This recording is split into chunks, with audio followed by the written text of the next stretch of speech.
What's going on, guys? JSGC here, back again with another Manchester City reaction video, where today I'm going to be reacting to Man City's 1-0 defeat on the road in the Premier League away at Aston Villa, with Aston Villa winning this game by 1-0 thanks to a Matty Cash first half well taken goal. Means Man City come away from Villa Park with 0 points, and Arsenal now rubbing their hands, sitting pretty at the top of the Premier League. So my thoughts then really from this game, because said on my stream, and I'm going to echo my thoughts here as well, I'm concerned, but I'm not overly concerned about the performance today, because this game was always going to be decided, in particular with Aston Villa going with the double pivot in midfield. It was always going to be decided about midfield quality. You want to beat Aston Villa, who are led by Unai Emery, who's a very good manager, and he has his teams not only very well drilled and very well organised, he has them difficult to break down, difficult to score against, and also has lots of quality all over the pitch. He's a typical, for me, modern day kind of Spanish manager. He's had tremendous success in La Liga, he's had tremendous success with Spanish teams in Europe, and he's had tremendous success with Aston Villa as well. And he does that by doing what you would expect from every single La Liga kind of side, which is midfield. It's all about midfield, win games and lose games. And Man City's midfield today lost us this game, and Aston Villa's midfield allowed them to dominate that game. In particular, for me, everything was decided upon in that first half rather than second half. Second half, Man City looked much better because Aston Villa didn't need to force the issue because it was already ahead. And Manchester City also, by the hour mark, managed to see out that the game remained 1-0, which allowed us then to bring on more quality into midfield, like Nico, Gonzalez, and City then looked more comfortable and started to relax a little bit more into the game. But ultimately, end of the day, we just weren't clinical and we weren't creative enough. And for me, it all stems down to midfield. Midfield's the reason why Man City have dropped points today, and midfield's the reason why Aston Villa have won this game. Kamara and Onana in the double pivots in midfield dominated midfield, in particular in that first half, and Aston Villa cruised that first half. The expected goal rate was down because both sides were struggling to create. So it was always going to come down to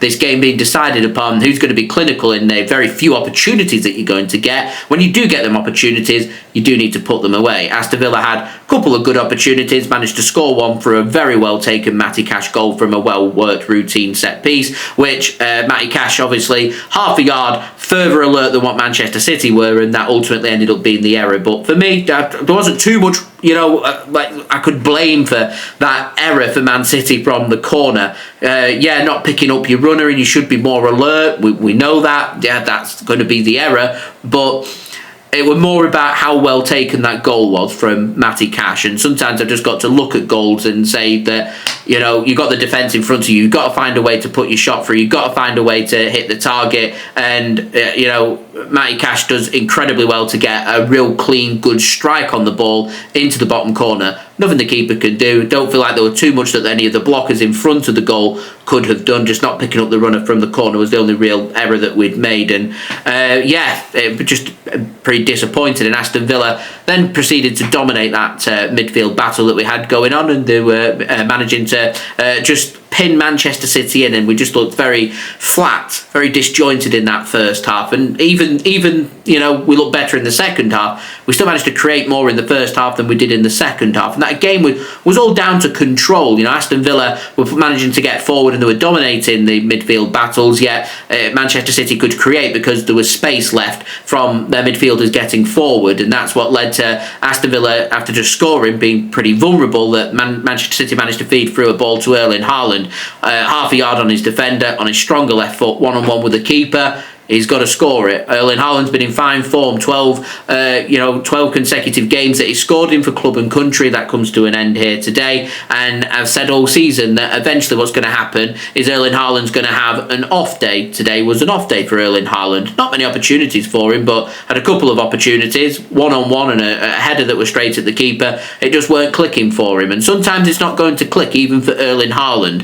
He's not a machine, despite everyone saying that he is a machine. He's not a machine. Sometimes there are going to be days where he doesn't find the back of the net, and if he's not going to find the back of the net, it's up to the other players to create and score goals, and it's just not happened. And it's just, again, just very obvious to me that we're becoming a team that's so dependent on Erling Haaland scoring goals, because everything else, like, you know, causes me concern that wingers aren't getting too involved in the game. Oscar Bobb looked lost in the game today. Savinho looked nullified. Jeremy Doku came on, couldn't find anything to create for Manchester City. Rayan Cherki came on, Omar Marmoush came on. Yeah, we had the disallowed goal for offside, and it was offside, a good half a yard offside. It just, the link-up play wasn't there, and we weren't finding them opportunities. And all in all, just, you know, when you're looking at two teams who've got two fantastic midfields, it's going to be a very scrappy, close game. Almost like watching a Spanish game, watching a game in La Liga. You're watching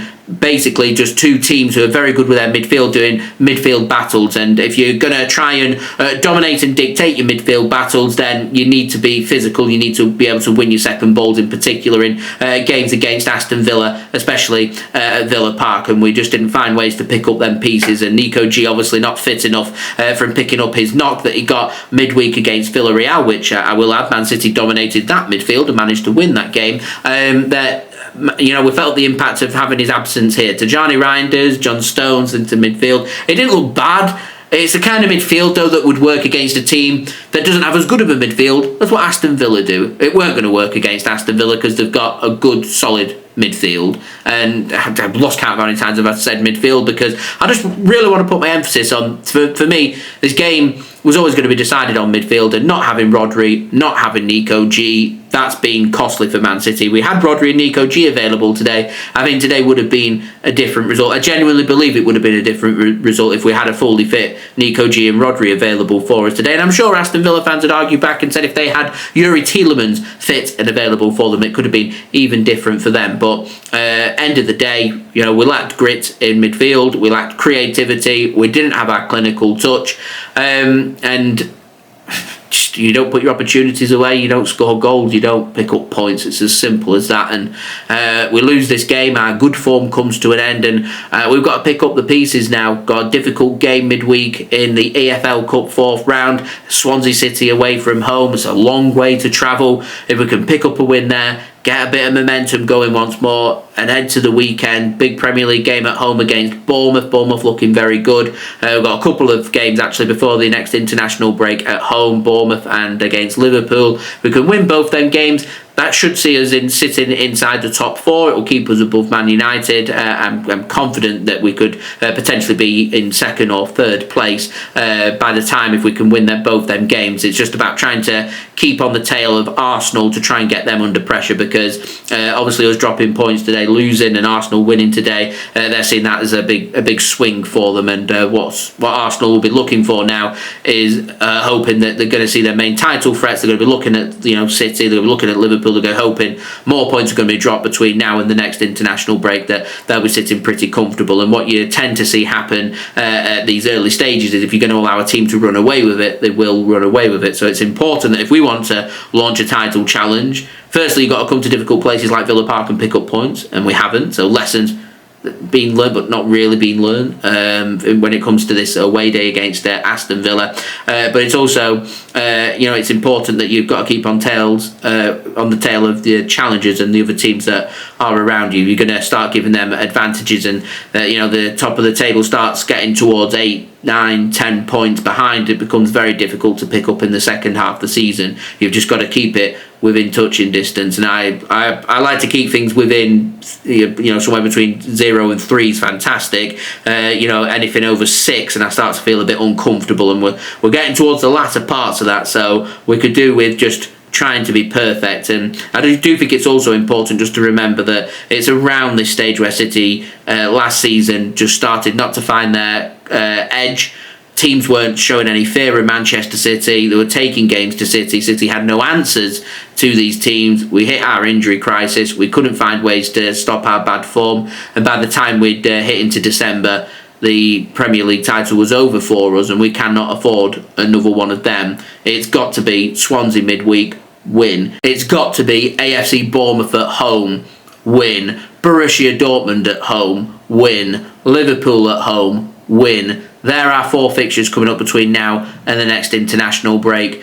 Game heads have got to be on, got to be smart, got to have that grit, got to be winning them midfield battles, because if you don't, we will drop points, we will lose games. Can't really afford much more margin for error for this first half of the season. We've dropped points, there's been some poor performances, there's been games where we've learnt lessons, games where we haven't, and it's been a little inconsistent. It's been better than last season, but it's also been inconsistent, and here today ultimately it's the same result on the road, Villa Park, another loss. Same as Spurs at home, same as Brighton away from home, but there has been some progress. United at home, Arsenal away. There's been games where we have looked better, so it's just going to be one of them seasons, and I don't know what the end of the season is going to look like. We've just got to try and stay on the tails of Arsenal. I'm always focusing, you want to launch a title challenge, you've got to get north of 80 points, which means first half of the season you've got to be looking at 40 points or more, and that's the target we've got to be looking at. If we can win our next couple of games, we're averaging at around 2 points per game. After 19 games takes us to 38, so if you can just find one game where you can turn a draw into a win, you're where you need to be heading into the second half of the season, and try and get some pressure applied. And let's not forget, if we are going to be serious in the title challenge, and it is going to be Arsenal, it's going to be up there. Arsenal do still need to come to the Etihad as well, so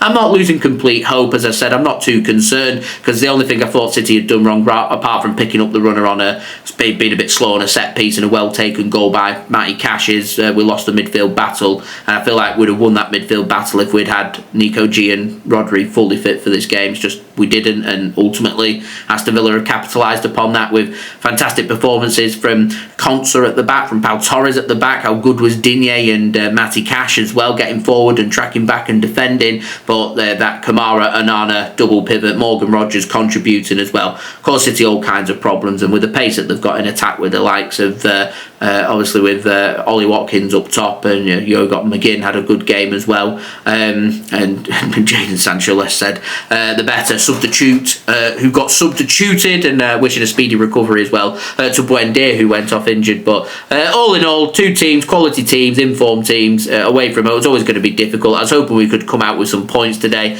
We haven't. It's not the end of the world. As I said, get the midfielders back, get Nico G fully fit, get Rodri fully fit, and assess a game. Got 2 big Premier League games between now and the international break. We can win both of them games, then I don't think we're in too bad of a position, but we do have to win them games. They're home games, and they're very important if you want to be title challengers. There are going to be games where we're going to drop points. There are going to be games that we lose. I was expecting to lose at Arsenal. We haven't, so that was a point more than I was expecting. I was hoping for a point today. We've lost that. We've not got a point. That's okay.